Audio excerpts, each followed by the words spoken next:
Біз жылқыны тек мінуге ұстаймыз. Біз оны бүйтіп сатып, оны бір ақша қылу үшін емес, малға міну үшін ұстаймыз. Жылқы жөнінде өзім шынымды айтайын көп сырын білмеймін. Сиырдың сырын көп білеміз.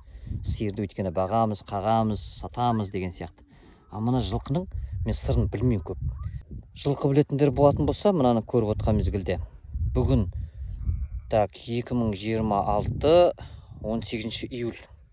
Мына жылқыға бір қарап сынайтып жіберіңіздерші. Бұл деген тай. Әлі құланға шыққан жоқ тай мынау.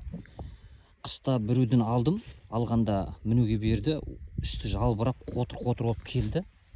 Мінекей қазір бұны мініп жатырмыз малға, иә? Жем беріп жатқан жоқпыз. Негізі жем бермеген малдың мына жоғарысын қараңыздар, мына бөксесін. Бөксесін қараңыздаршы. Мен бұндай нені бұрын соңды көрмедім өйткені. Ала бөксесін. Екі жағы шыңға. Негізі мінген малдың жем бермесең, мына жері сопайып қалады. Мына бөксесі бар я. Сопайып қалатын. Мынаның бөксесі мына шығыңқы. Өзінің күйін жібермейді екен өзі. Машалла. Баракалла. Енді бұған бір сынайтып жіберіңіздер. Бұл не? Тұқымды ма бір?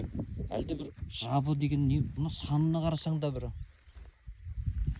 Кішкене мен қанша жылқы міндім өзім. Мына жылқы мына мойында жіңішке емес мінекей. Тайдың мініліп жатқан тайдың міні. Мынандай ол мойында осындай құнанның, дөненнің мойын сияқты болып кетуі бірден. Мен таңғалдырып тұр бұл деген.